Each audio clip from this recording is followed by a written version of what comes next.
Todos, sin lugar a duda, de una manera o de otra, por lo menos los que estamos aquí, hemos oído hablar de Dios, ¿verdad? Se supone que por eso estamos aquí, porque hemos oído y hemos creído. Pero hoy el mensaje, el título de este mensaje es ¿qué sabes de las obras de Dios? Porque a veces hablamos de Dios como de una forma genérica, sin especificar, pero lo importante es conocer a Dios, pero conocer también las obras que Dios hace. Para comenzar, por ejemplo, cuando hablamos de las obras de alguien, por lógica, o al menos en teoría, tenemos que conocer primero a ese alguien, ¿no? Llame como se llame. Si cierto es que de no conocerlo, a través de sus obras puedes hacerlo. Nosotros cuando no conocemos a la persona, pero conocemos las obras que esa persona hace, podemos identificar el carácter de esas personas. Amén. Y hoy vamos a hablar precisamente de Dios y de sus obras. Hay quien piensa que a Dios se le puede representar de muy diversas maneras. Cierto es que son muchos los que no conocen todavía al verdadero Dios y han convertido, entre comillas y minúscula, en dioses a seres, así como incluso a fuerzas de la naturaleza, adorando toda clase de ídolos, toda clase de animales, sin contar, cómo no, con todos aquellos seres humanos que muchos de ellos se creen dioses, ya digo, entre comillas y en minúscula. Hay quien ha adorado al sol, ¿verdad?, a lo largo de la historia, a las estrellas, a planetas, e incluso fenómenos atmosféricos como podían ser las tormentas con sus relámpagos y sus rayos. Hay quien pensaba que eso era un dios y la adoraba cuando éstas venían. Fijaros que hay que piensan que cada árbol, o como decíamos, una tormenta, tienen su propio espíritu y hay que rendirles culto. Pero también los hay que hablaron de un Dios que sería el causante de todas estas primeras cosas, de todo lo que vemos. Podríamos decir que puso en marcha todo el universo y que ya no se preocupó más de él. Hay quien piensa esto. Y estos que tienen estas ideas, no sé si la habréis oído nombrar alguna vez, se denominan deístas. Pensaban que ese Dios creador, una vez que creó todo lo que hizo, les dejaba a su suerte, se desentendían para que cada uno hiciera lo que quisiera. Eso piensan los deístas. ¿Pero qué es un deísta? Que existen, el que cree en la existencia de un Dios o ser supremo, pero eso sí, niega la religión revelada. Basa su creencia en la naturaleza y en la razón, y sus principios los extraen precisamente de esa naturaleza y del razonamiento humano. Pero nosotros no somos así. ¿Por qué? Porque nosotros somos hijos de Dios. Los cristianos sabemos que la Biblia es la palabra de Dios, la palabra revelada de Dios.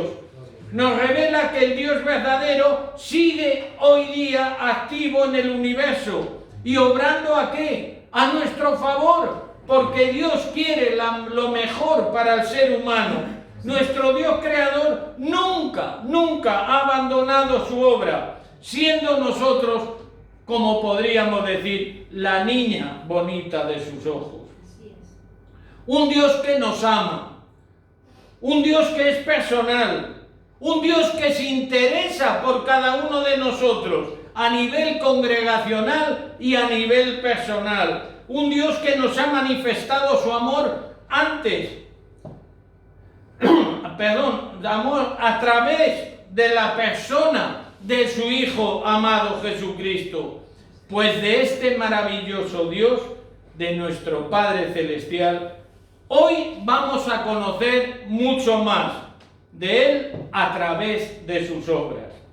Cierto es que antes de pasar a la lectura de la palabra que tenemos para hoy, que todo ser humano tiene que llenar ese vacío que siente en su interior, porque más tarde o más temprano el ser humano llega a un momento que se siente vacío cuando no tiene nada, y ese vacío, fijaros, ese vacío solamente lo puede llenar Dios, hermano. Fijaros que incluso las culturas más primitivas, que nunca escucharon hablar de Dios, adoraron algo, es decir, ídolos, animales, infinidad de cosas, como todos sabemos.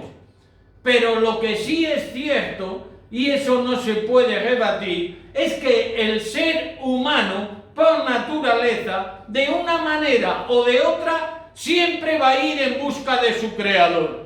Aunque no lo conozca, aunque no lo identifique, aunque esté equivocado. Pero el ser humano por naturaleza siempre va a tener esa inquietud de encontrarse con su Creador. Pero solo hay una verdad, y es que solo Dios, como os decía, es capaz de llenar ese vacío que el ser humano pueda sentir en su interior. Y es más, todas las obras de este único Dios de amor y verdadero manifiestan en todo momento su gloria y deseo de ¿qué? De bendecirnos a cada uno de nosotros, máxime nosotros que somos hijos de Dios y le hemos reconocido como Padre. Y ahora sí, ya vamos a pasar a la lectura de la palabra y vamos a ir primero, porque hay dos, vamos a ir primero al libro de Génesis, capítulo 1, versos del 1 al 5 y luego el 31. Y luego ya iremos al libro de Éxodo 14, versos del 26 al 31. Pero comencemos por el libro de Génesis 1. Y dice así la palabra del Señor: en el principio Dios creó los cielos y la tierra. Y la tierra dice que estaba desordenada y vacía, y las tinieblas estaban sobre la faz del abismo, y el Espíritu de Dios se movía sobre la faz de las aguas. Está claro que Dios no creó la tierra con seres vivos en ella. En los 3 primeros días se dedicó a darle forma a todo, y en los 3 últimos llenó todos los vacíos, es decir, pobló la tierra. Atentos que dice, como hemos oído, que el Espíritu Santo de Dios se movía sobre la faz de las aguas. Os diré que, por ejemplo, en el hebreo, el verbo, cuando habla de se movía, significa revolotear, que es cuando las aves, por ejemplo, revolotean alrededor de sus polluelos, como hemos visto muchas veces en reportajes y en los nidos, ¿verdad? Con lo cual podemos decir que el Espíritu Santo de Dios ya estaba entonces guardando y cuidando la creación. Amén. Y seguimos con el verso 3. Y dijo Dios: sea la luz, y fue la luz. Y vio Dios que la luz era buena, y separó Dios la luz de las tinieblas. Y llamó Dios a la luz día, y a las tinieblas llamó noche. Y fue la tarde y la mañana un día. Y vio Dios todo lo que había hecho, y he aquí que era bueno en gran manera. Y fue la tarde y la mañana el día 6. Pero ahora vamos a pasar a Éxodo 14, 26, 31. Y Jehová dijo a Moisés: extiende tu mano sobre el mar para que las aguas vuelvan sobre los egipcios, sobre los carros y sobre su caballería. Entonces Moisés extendió su mano sobre el mar, y cuando amanecía el mar se volvió en toda su fuerza, y los egipcios al huir se encontraron con el mar, y Jehová derribó a los egipcios en medio del mar. Y volvieron las aguas y cubrieron los carros y la caballería y todo el ejército de Faraón que había entrado tras ellos en el mar. No quedó de ellos ni uno. Es decir, Dios los quitó del medio a todos. Y los hijos de Israel fueron por en medio del mar en seco, teniendo las aguas por muro a su derecha y a su izquierda. Así salvó Jehová aquel día a Israel de mano de los egipcios, e Israel vio a los egipcios muertos a la orilla del mar. Y vio Israel aquel gran hecho de Jehová, que Jehová ejecutó contra los egipcios, y el pueblo de Israel temió a Jehová y creyeron a Jehová y a Moisés su siervo. Gloria al Señor. Es importante que hoy podamos darnos cuenta y ver la obra de Dios en la creación, así como todos los milagros, los juicios y por supuesto la salvación que Dios ya tiene preparada para nosotros. Por lo cual tenemos que dar, sin duda alguna, toda la honra, toda la alabanza, toda la gloria y todo el honor solo a Él, a Dios. Amén. Cierto es también que tenemos que valorar y mucho lo que significa para todos nosotros el que Dios siga obrando hoy en medio de todas las circunstancias y todos los asuntos de los hombres. Es decir, Dios no se ha entendido, no se ha desentendido de su creación. De esta forma podemos comprobar claramente que Dios no abandona su creación, como algunos opinan y creen, que hemos visto hace un momento. El cristiano que está verdaderamente familiarizado con la palabra de Dios, es decir, que ocupa todos los días un tiempo en escudriñar la Biblia a diario, se dará cuenta cómo Dios ha guiado a lo largo de la historia todos los asuntos de la humanidad desde el principio. No hay nada que haya pasado que Él no haya permitido, que no tenga el control. Él siempre ha tenido un plan para este mundo y para todos sus habitantes. A lo largo de la historia, recordemos que han caído, han desaparecido muchas naciones, han desaparecido imperios, pero también han surgido y siguen surgiendo nuevas naciones, nuevos imperios.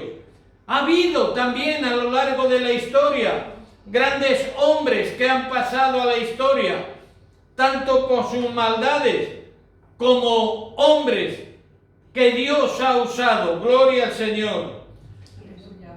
Ha habido también, como sabemos por la palabra, la tierra ha tenido también plagas diversas, pero también han surgido despertares espirituales, han surgido avivamientos en los pueblos, en la iglesia del Señor, en las naciones, y os puedo asegurar que ninguna de estas cosas que hasta el día de hoy han sucedido han sido por casualidad. Detrás de cada cosa que acontece y va a acontecer y ha acontecido, estaba la planificación de Dios, estaba la mano de Dios. Él siempre tiene el control de todo, aunque la mayor parte de las veces no entendamos por qué lo hace. Cada circunstancia acaecida tenía su momento y razón de ser dentro del plan que Dios tiene para la humanidad. Y os diré algo, todos los que un día aceptamos a Jesucristo como nuestro Salvador, podremos comprobar mirando al pasado y ver la forma indudable que Dios nos ha cerrado y abierto puertas. Pero todo eso que ha sucedido ha sido con un propósito de parte de Dios. A lo mejor nosotros se nos ha cerrado una puerta y hemos pensado qué mal, porque nos venía muy bien eso, bien para nuestro pensar, bien para nuestra forma de ser o para nuestros propios intereses. Pero Dios vio que aun a pesar de que nosotros queríamos eso porque pensábamos que nos beneficiaba y era bueno, Dios ha cerrado esa puerta. ¿Por qué? Porque en el fondo no nos convenía. Pero siempre que Dios cierra una puerta, no dudes que como hijo de Dios te va a abrir otra de más bendición. Amén. ¿Y qué hace con eso? Nos da orientación y sabiduría en los momentos decisivos donde quizás peor lo estemos pasando en nuestra vida. Son etapas de la vida que Dios permite. ¿Para qué? Para que nosotros maduremos, para que podamos seguir adelante.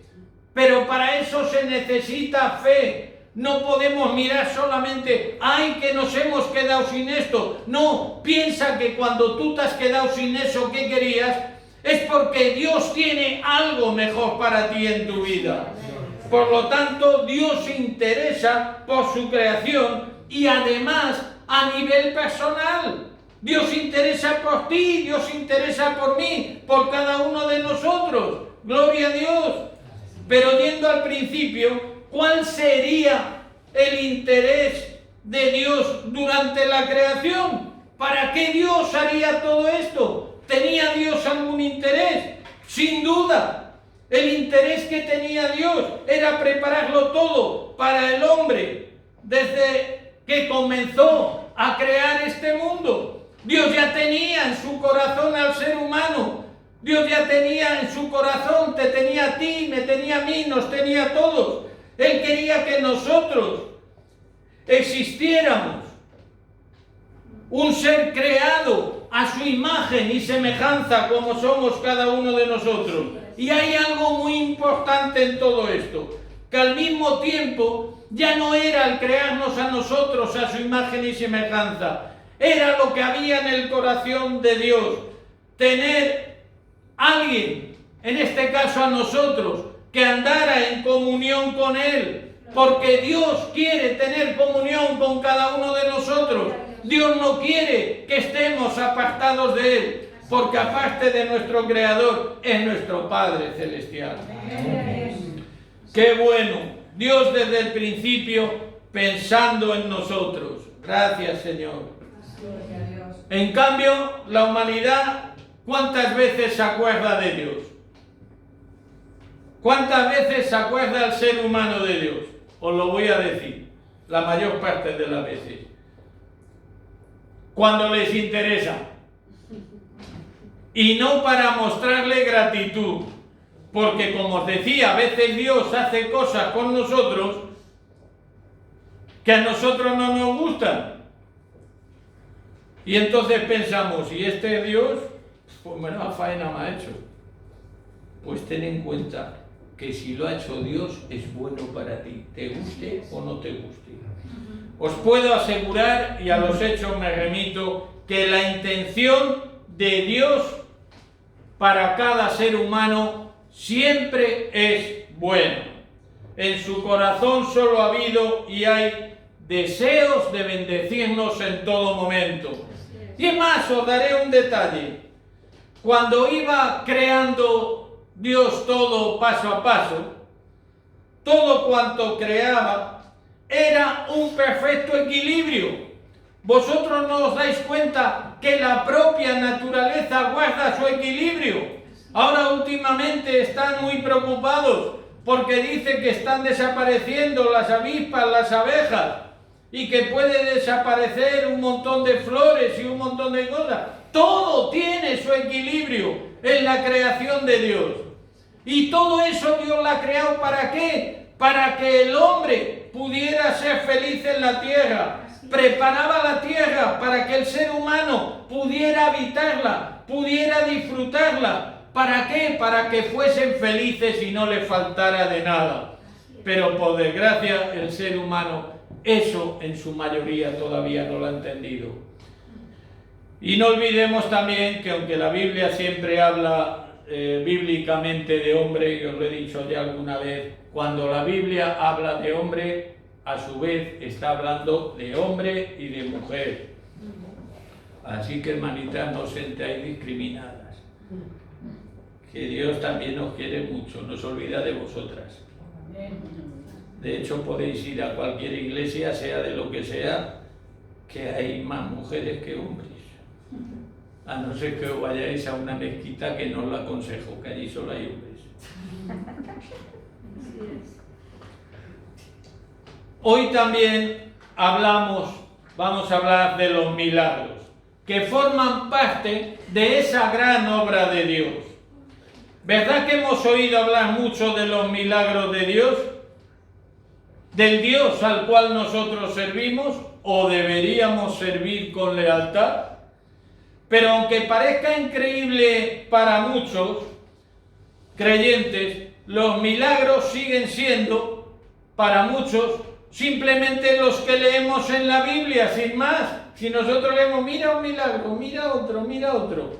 Y por raro y extraño que les resulte a algunos, hoy día Dios sigue haciendo milagros. Amén. O Dios ha ido a otra congregación. Dios sigue haciendo milagros. Amén. Tú, Carlos, tranquilo. Y tú también, Juan. Que si Dios es bueno y lo cree conveniente, os dará un mechón de pelo a cada uno. Ahora, como Dios es bueno, simplemente os tiene sin pelo para que las moscas se diviertan y se escurran. Vale, pero Dios es bueno. Y hablamos de milagros. ¿Pero qué es un milagro? ¿Os lo habéis preguntado qué es un milagro? Dice que me eche mano a la cartera, no tenía nada y ahora tengo 100 euros. Bueno. Si nos vamos al hebreo o al griego, tenemos 3 palabras diferentes traducidas como milagro. Mirad, una maravilla sobrenatural, increíble y a su vez extraordinaria. Una obra de gran poder, porque eso no lo hace cualquiera. Y luego tenemos también que la define un milagro como una señal, algo que nos revela la naturaleza o los planes de Dios. Porque a través de un milagro vemos qué planes también tiene Dios. Los 3 nos muestran y afirman algo verdaderamente importante. Y es que nuestro Dios es un Dios primeramente personal que se interesa por todos y cada uno de nosotros, como hemos dicho, que ha intervenido e intervendrá en el transcurso de la historia, en los fenómenos tanto de la naturaleza, así como en los asuntos personales de los seres humanos. Dios tiene el control de todo. Fijaros en una cosa, hablando de milagros, ya que no todos los milagros son iguales, ¿verdad? ¿A que no? Pues podemos decir que, por ejemplo, hay milagros de liberación. Y tenemos un buen ejemplo, que lo hemos estado leyendo, en la forma que Dios liberó al pueblo de Israel de Egipto. Lo sacó de Egipto a través del Mar Rojo, y este es uno de los mayores milagros de la historia.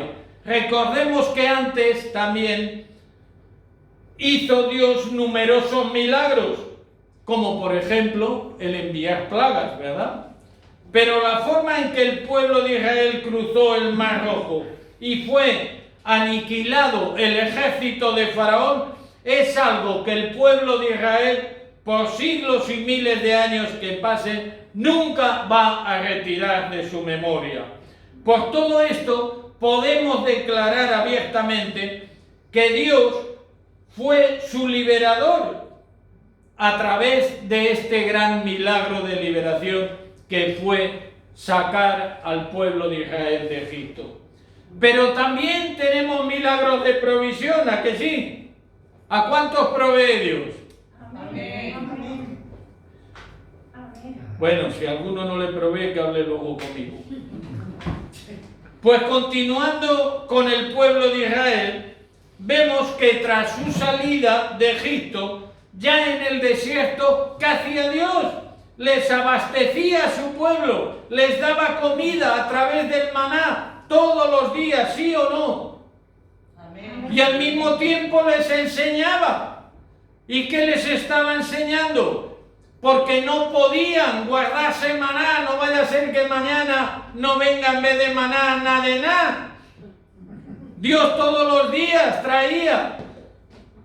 ¿Y eso qué hacía? Les estaba inculcando que tenían que tener fe. Cuando tú tienes la nevera llena es muy fácil tener fe, ¿a que sí? Dices, por fe mañana me voy a comer ese melocotón que tengo. Y mañana lo tendrás y no te se adelanta otro. Pero ¿y cuando tienes la nevera que no hace falta ni fregarla, que no hay nada dentro? Dice, por fe mañana me voy a comer un cocido. Y le veo a alguno y dice, ¿de dónde, tontín? Si aquí no hay nada. Pero eso es fe.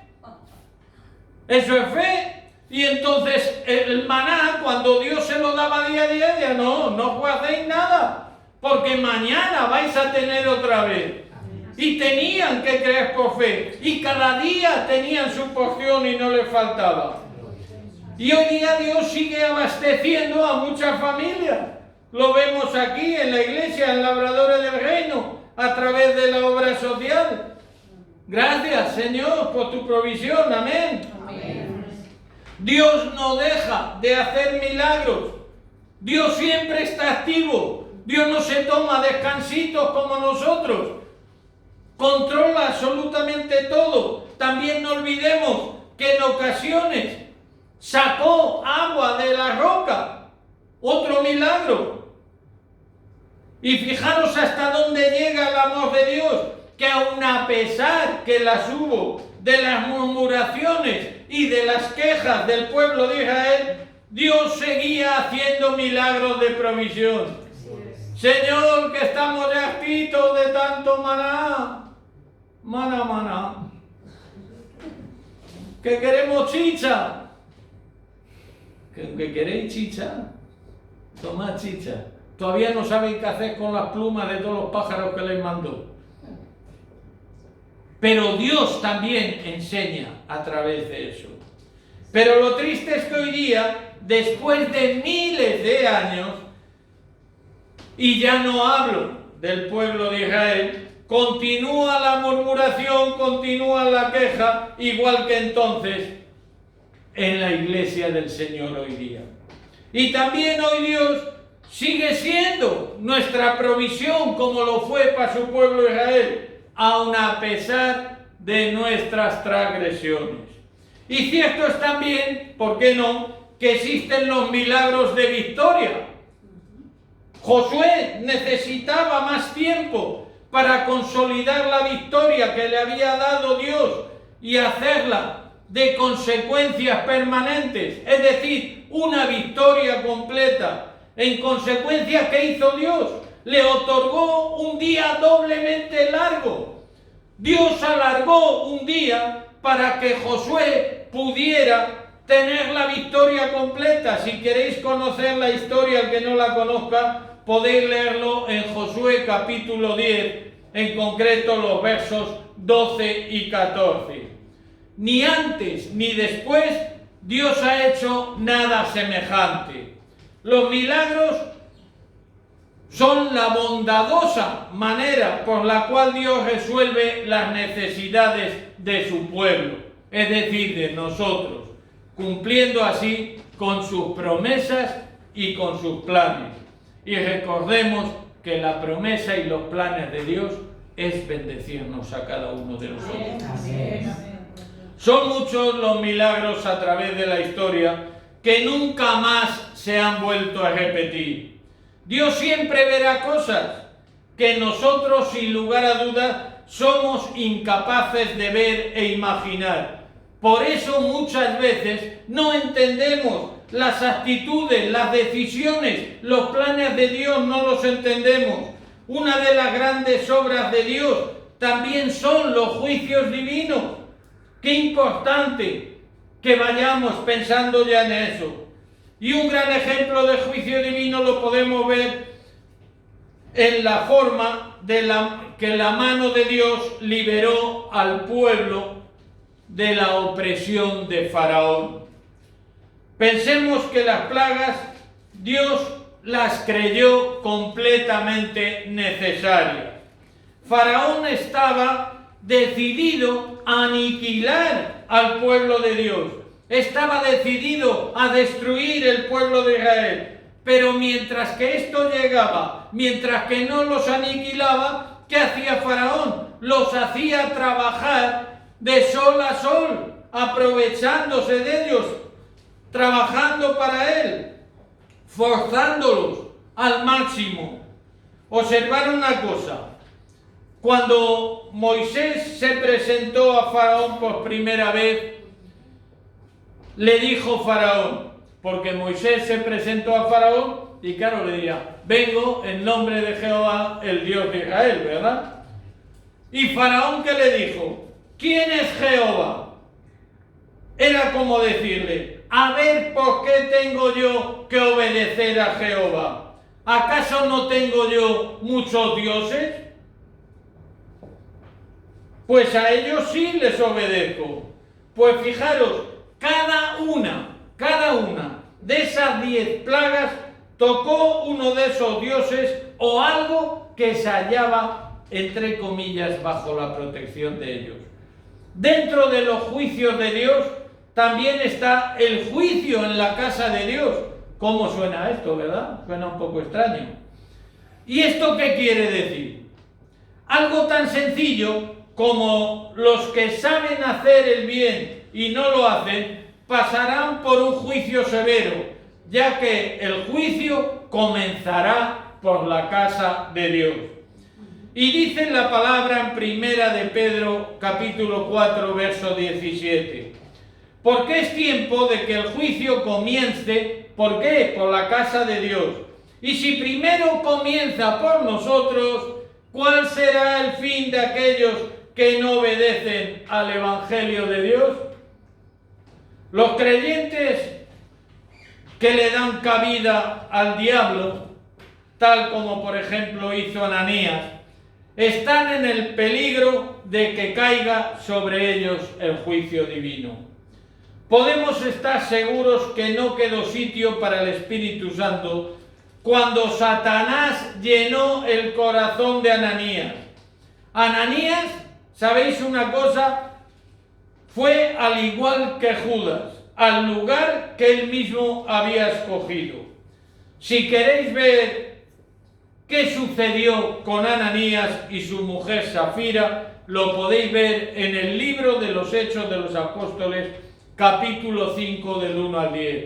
Pero os diré que Ananías y su esposa Safira vendieron una heredad, pero trajeron solo una parte del dinero, poniéndola a los pies de los apóstoles como si fuera todo. Vinieron con engaño, no vinieron con la verdad. Satanás había llenado su corazón para que mintiese al Espíritu Santo. Y siendo precisamente confrontados por Pedro, Ananías primero y Safira, su esposa, después, cayeron muertos en el acto. Algo muy claro. Y es que la hipocresía y el engaño no se limitan única y exclusivamente a Ananías y Safira, su esposa. Hay mucho más. Hoy día hay creyentes que también se dejan atrapar por circunstancias económicas y pretenden engañar a Dios. Dios no es un Dios de limosna. Nuestro Dios es el Dios, el dueño del oro y de la plata y de todo, ya que todo, absolutamente todo a Él le pertenece. A Dios no podemos engañarle de ninguna manera. ¿Os imagináis Si Dios hiciera lo que hizo con Ananías y su esposa Safira, con todos aquellos que pretenden engañar a Dios con sus diezmos y ofrendas, que Dios tenga misericordia. Y yo pregunto, porque ya sabéis que de vez en cuando me vuelvo un preguntón, ¿es hipocresía que nuestro diezmo sea menos del 10%? ¿Es hipocresía que nuestra adoración extrema a Dios, nuestra adoración pública en la iglesia, no corresponda a nuestra verdadera relación con Dios? Es decir, que pusiéramos aquí cara de espirituales, levantando manos y orando, y cuando salimos de aquí decimos, menos mal que se ha acabado ya, me voy. Es hipocresía que nuestra vida del día a día para nada refleje la fe que profesamos. Decimos, yo soy cristiano, yo soy discípulo de Cristo, yo soy hijo de Dios. Pero un hijo de Dios hace todo lo que haces tú. A ver si va a ser otro padre y no te has enterado. Porque un hijo de Dios sabe lo que tiene que hacer. ¿Es hipocresía el servir a Dios solo para que le vean los demás? Y por último, ¿no os parece una verdadera hipocresía, por ejemplo, el mostrar preocupación pública por las almas que se pierden y que los hay que se mueren y no han testificado ni a uno, ni han dado ni un solo fruto? ¿Cómo puede ser eso? Si tú dices que eres un hijo de Dios, tú tienes que testificar, tú tienes que predicar, tú tienes que hablar a los demás de lo que Cristo ha hecho en tu vida. Y solamente acordarte del pasado para recordar y dar gracias a Dios de donde Dios te ha sacado. Si Ananías y Safira obraron mal y pecaron, estas formas de ser un hipócrita, algunas que hemos nombrado, no es ser ni mucho menos mejor que ellos. Pero la obra de Dios también es una obra redentora, una obra de salvación, porque el Señor nos ama. Y si vamos a 2 de Corintios 5 en los versos 18 y 19, mirad lo que nos dice. Y todo esto proviene de Dios, quien nos reconcilió consigo mismo por Cristo y nos dio el misterio de la reconciliación, que Dios estaba en Cristo reconciliado consigo al mundo, no tomándoles en cuenta a los hombres sus pecados. ¿Y qué dice ahora? Y nos encargó a nosotros la palabra ¿de qué? De reconciliación. Tenemos una obligación, un mandato de parte de Dios. Hay algo que es cierto, y es que nosotros no podemos hacer absolutamente nada para merecer la salvación. Si hay o si hubiera algún requisito para recibirla, este se llama fe y a su vez fidelidad a Dios. Por muy buenos que muchos digan que son, ¿cuántos encontramos que lo primero dicen, oh, mira, yo a la iglesia no voy, yo no hago esto, no hago lo otro, pero yo no me meto con nadie? Pregunta por ahí a los vecinos y casi ni me conocen. Pues prefiero que me conozcan que digan, mira, por el palizas del sexto, que cada vez que me lo encuentro busca la manera de hablarme de Dios. A la hora de comparecer delante de Dios, el día que seamos juzgados, nadie, y eso está muy claro, podrá declararse inocente de pecado alguno. Es por eso que Jesús pagó el precio en la cruz del Calvario por nuestros pecados y por nuestras culpas. Si somos salvos, es porque Dios ha hecho, es por lo que Dios ha hecho por nosotros a través de su Hijo Jesucristo. Antes de terminar, quiero recordaros un texto que para mí es muy importante, un texto archiconocido, Juan 3:16, porque de tal manera amó Dios al mundo que ha dado a su Hijo unigénito, para todo aquel que en él cree no se pierda, mas tenga vida eterna. Nosotros podemos ser capaces de ver, contemplar y maravillarnos de la obra de Dios, de toda su creación sin excepción. Pero esto no cambia una transformación espiritual en nuestra vida. Nosotros podemos estar maravillados viendo una montaña, muchos pinos y muy bonito el paisaje, pero eso no cambia nuestra vida espiritual. Eso no llena quizás el vacío que muchos tienen en su interior. La creación nos manifiesta, eso sí, la sabiduría y la grandeza de Dios. Pero fue solamente Jesús quien tuvo que venir a la tierra para mostrarnos a Dios como un verdadero Padre que anhela salvar a todos los que se pierden. En la Biblia podemos leer muchísimos milagros, todos maravillosos. Ahora bien, mientras que no experimentemos cada uno el milagro personal de una nueva vida en Cristo, nunca podremos ni siquiera comenzar a entender algo a Dios. Solo pidiéndole al Espíritu Santo que te ayude, vas a poder entender lo que Cristo hizo por ti y por mí y cuál es la voluntad de Dios para nuestras vidas. A lo largo de este mensaje hemos podido ver grandes obras de Dios. Desde la propia creación, multitud de milagros, así como el plan de salvación para el ser humano a través de su Hijo amado Jesús. Confío y en fe, así lo declaro, que el Espíritu Santo de Dios, que mora en cada uno de nosotros, hoy te haya abierto un poco más el entendimiento y que te dé una visión amplia para que puedas conocer más a Dios a través también de sus obras, ya que como Padre nuestro que es, tenemos que conocerlo y muy bien. Y sabéis que solo hay una forma de conocerlo bien, y es pasando tiempo con Él en comunión. No olvidemos que Dios quiere tener comunión con todos nosotros, a nivel personal y a nivel congregacional. Hermanos, confío que este mensaje haya sido de bendición y, como os decía, que el Espíritu Santo haya hecho la obra en cada una de vuestras vidas. Que Dios os bendiga. Amén.